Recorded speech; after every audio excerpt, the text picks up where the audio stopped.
Imagine a substance so revered that ancient royalty literally guarded it with their lives. Right, yeah.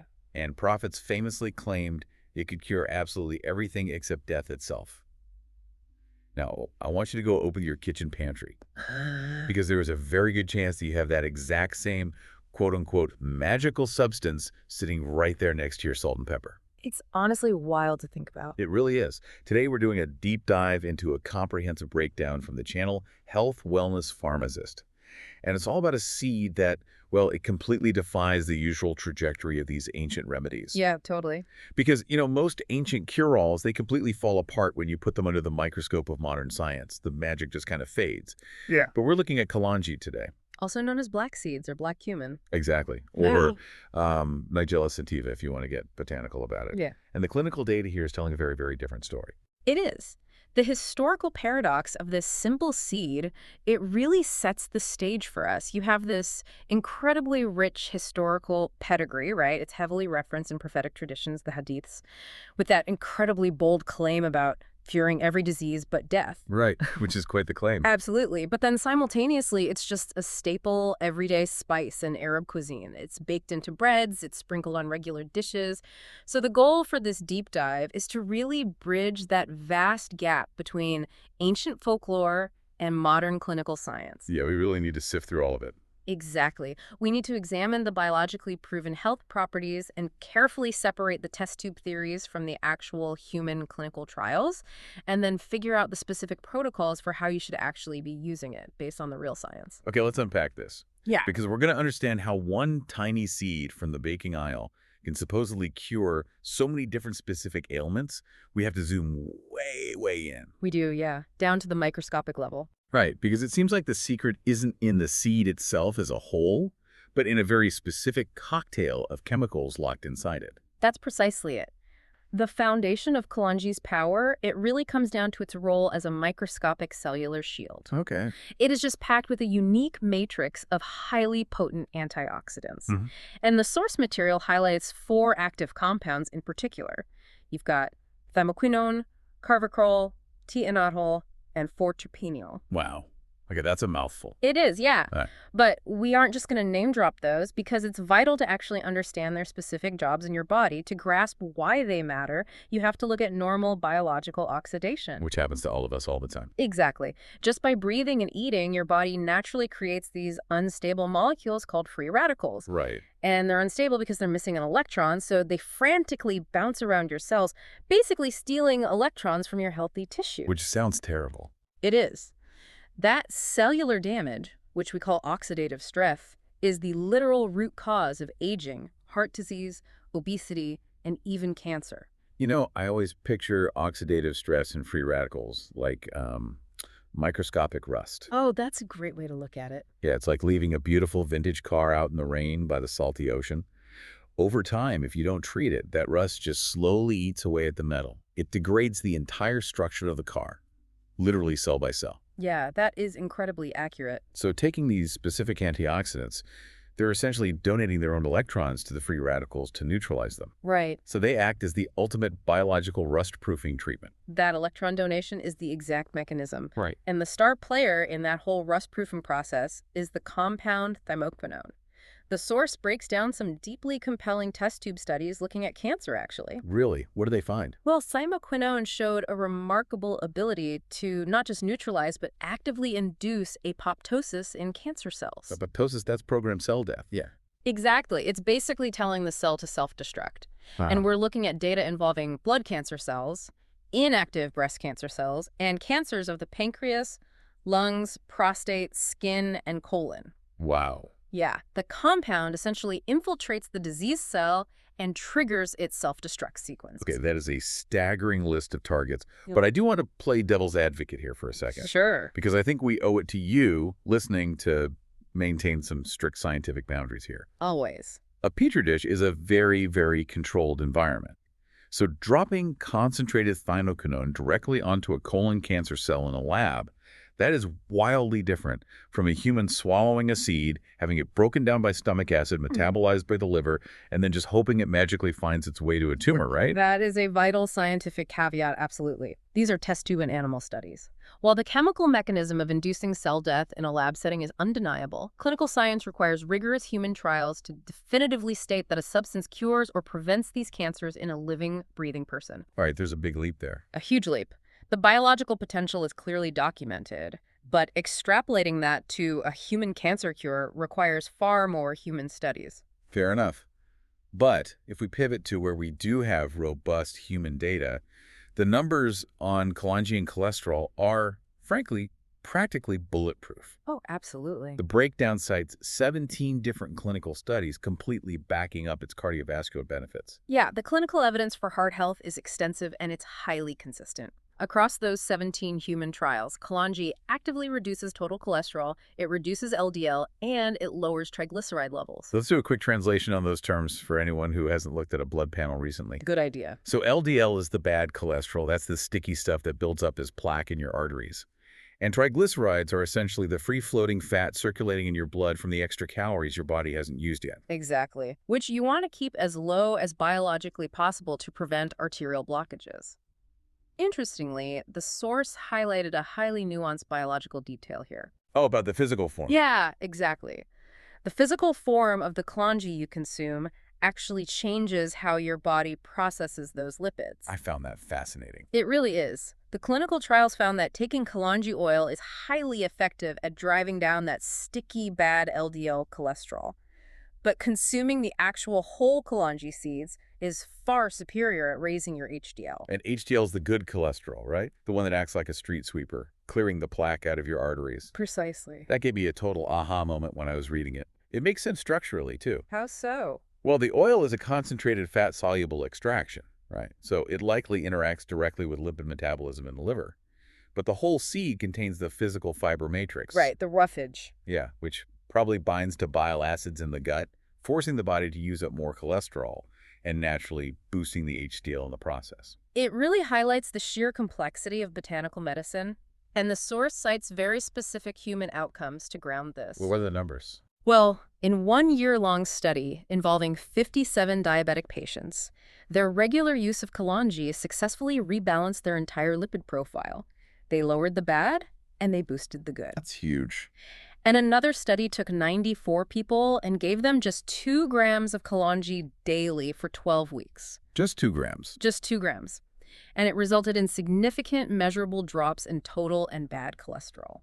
So for you listening, if managing your heart health is a priority, this isn't just test tube theory anymore. This is human beings taking a couple of grams a day and seeing their blood work fundamentally transform over just a few months. Exactly. But regulating cholesterol and cleaning up that cellular rust, that's really about maintaining the body's baseline structural integrity. Right. What happens when that system is actively breached by a foreign invader, like an infection? Well, the mechanism shifts entirely. It goes from being a passive shield to an active biological weapon. Okay, biological weapon sounds intense. It is intense. The source material details Kalonji's profound antimicrobial properties.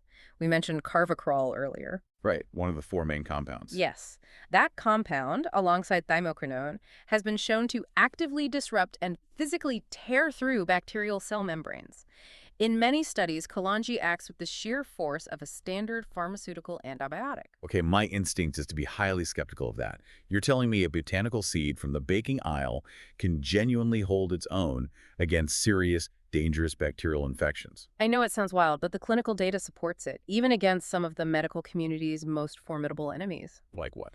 The breakdown specifically highlights Kalonji's proven effectiveness against MRSA. Wait, MRSA, methicillin-resistant Staphylococcus aureus. The very same. That is the ultimate nightmare bug in hospitals because it has evolved to be totally drug-resistant. Yeah. It builds this crazy defensive shield, and standard medicines often just bounce right off it. Yeah, it forms what is called a biofilm, which makes it incredibly difficult to eradicate.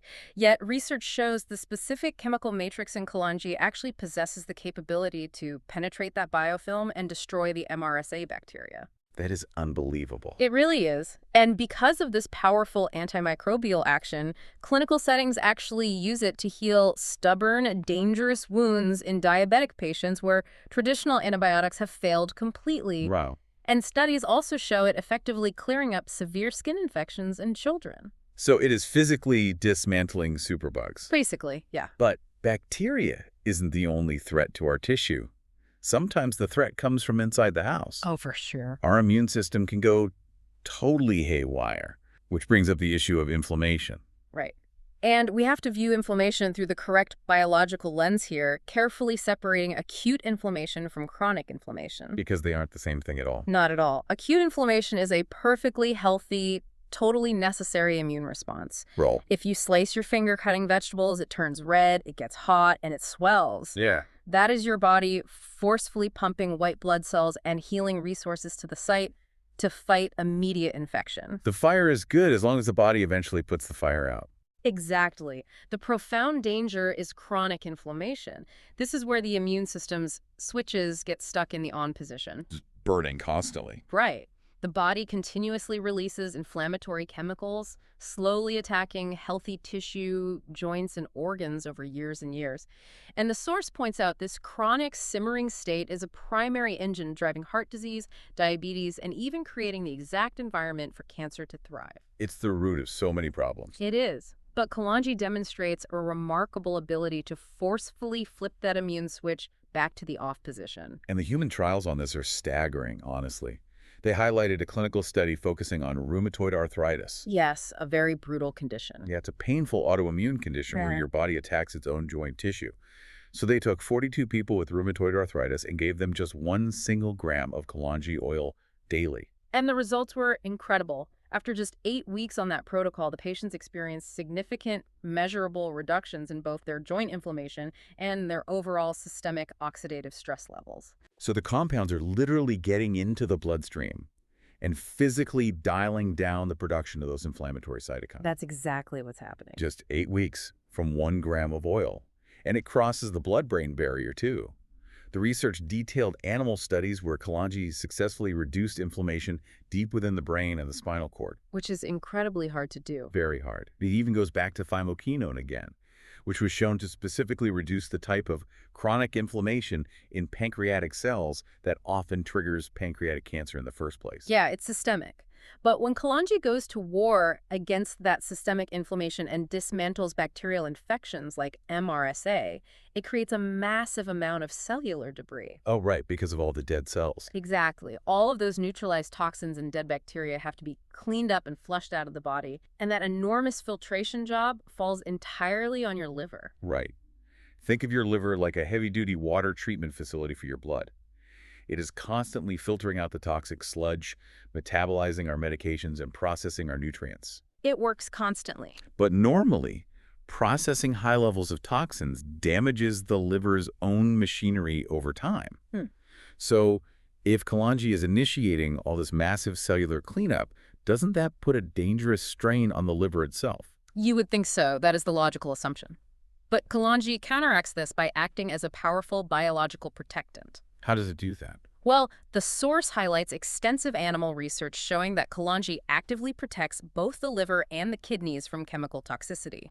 Think of it as applying a biological Teflon coating to the machinery inside that water treatment facility. Oh, I love that. A Teflon coating. Yeah, it utilizes those heavy-hitting antioxidants we talked about to shield the liver cells, allowing the organ to filter out extreme poisons without the poison actually sticking to or degrading the liver tissue itself. That is a brilliant evolutionary design. It's protecting the filter while it works overtime. Exactly. And since the liver is the central command station for regulating our metabolism and processing the sugars we eat, it makes total physiological sense that Kalanji's benefits seamlessly extend into blood sugar management. Absolutely. Controlling blood sugar is a vital health metric.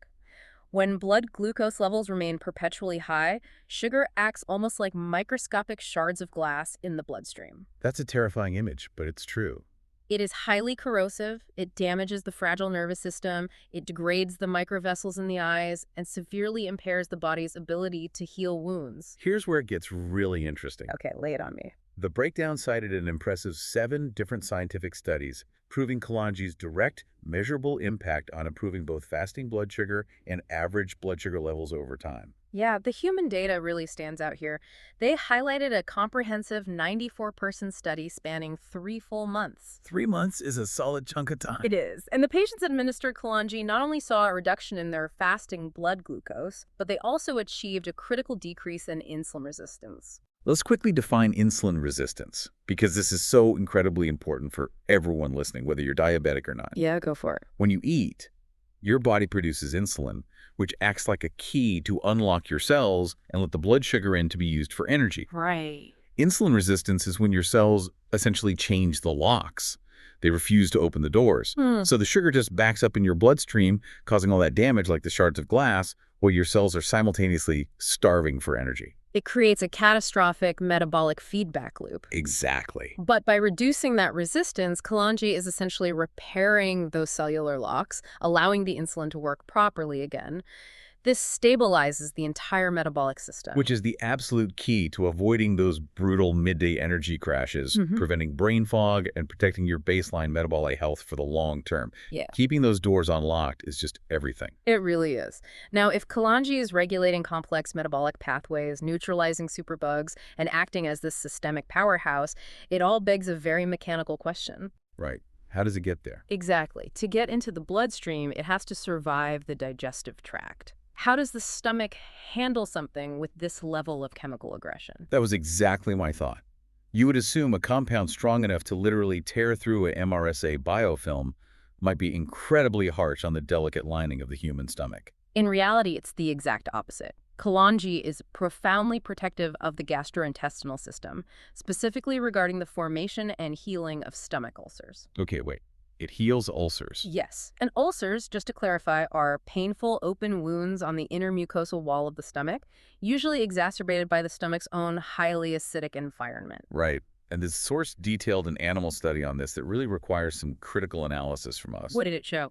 Well, they tested Kalanji on 20 rats suffering from stomach ulcers.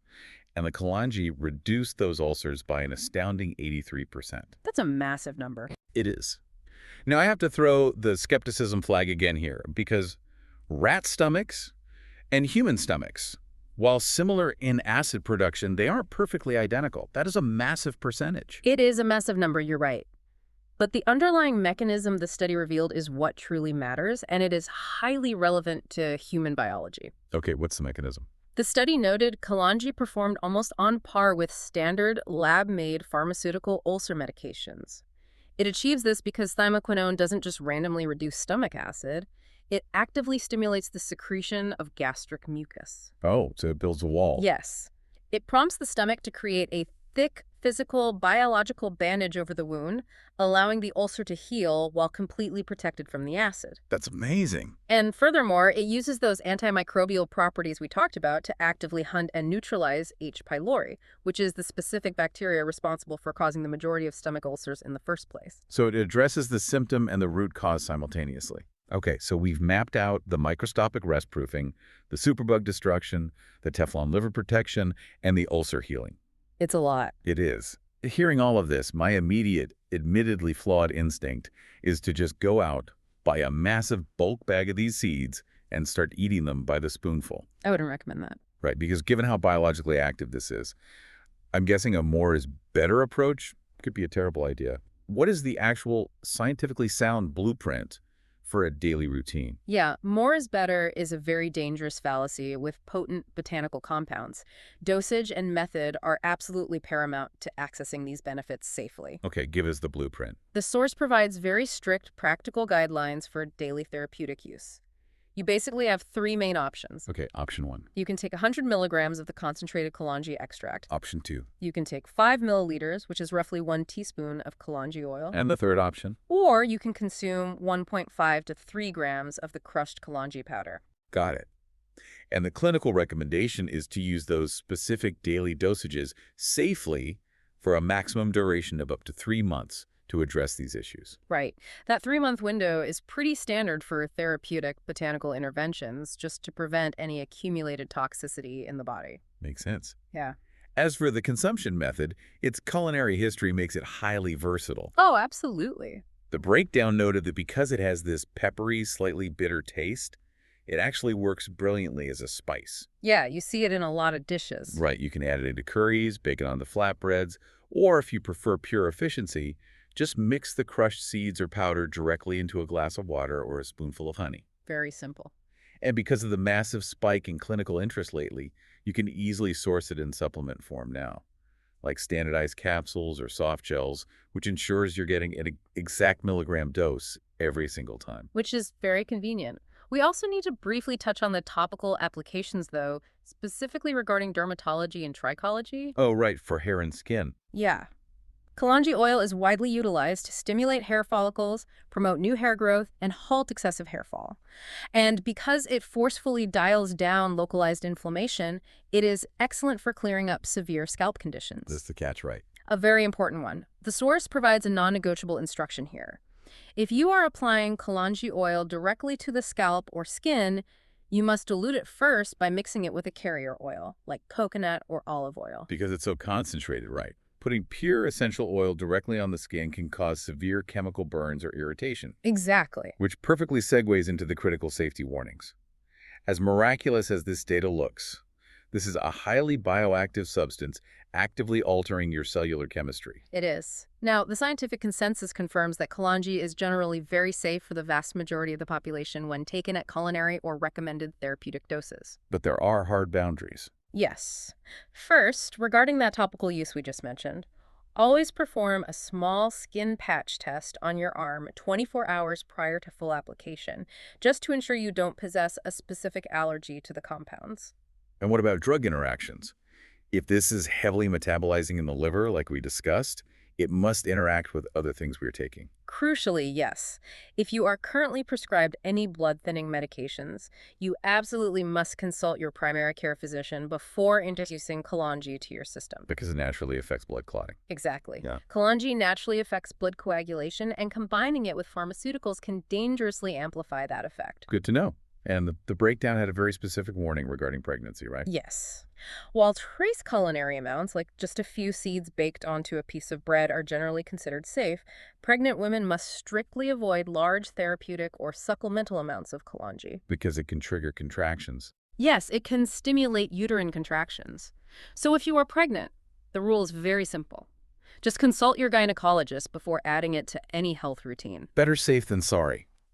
What an incredible journey of discovery this has been today. Truly. We started with this ancient royal cure-all, a seed referenced in ancient texts as a cure for everything but death itself. And when you finally put it under the grueling microscope of modern clinical science, the magic doesn't disappear at all. It really doesn't. It just gets a biological explanation. It's a scientifically proven powerhouse that forces cancer cells into apoptosis, physically tears apart MRSA superbugs, flips the switch on chronic inflammation, coats the liver in biological Teflon, and repairs the metabolic locks on our cells. If we connect this to the bigger picture by analyzing the specific mechanisms of action here, we are witnessing modern clinical trials finally catching up to thousands of years of empirical traditional wisdom. Exactly. The ancients observed that it worked. Modern science has finally mapped the chemical pathways of exactly how it works. And it leaves you with a deeply provocative thought to ponder. We spend billions of dollars and decades of research looking to complex, sterile laboratories for the next massive health breakthrough. We rarely do. But when you look at the sheer, untamed clinical power locked inside Nigella sativa, it makes you wonder, how many other incredibly powerful, disease-fighting chemical matrices are quietly sitting in our spice cabinets right now, just waiting for a clinical trial to finally unlock their secrets? That's a great question. Thank you so much for joining us on this deep dive. We'll see you next time.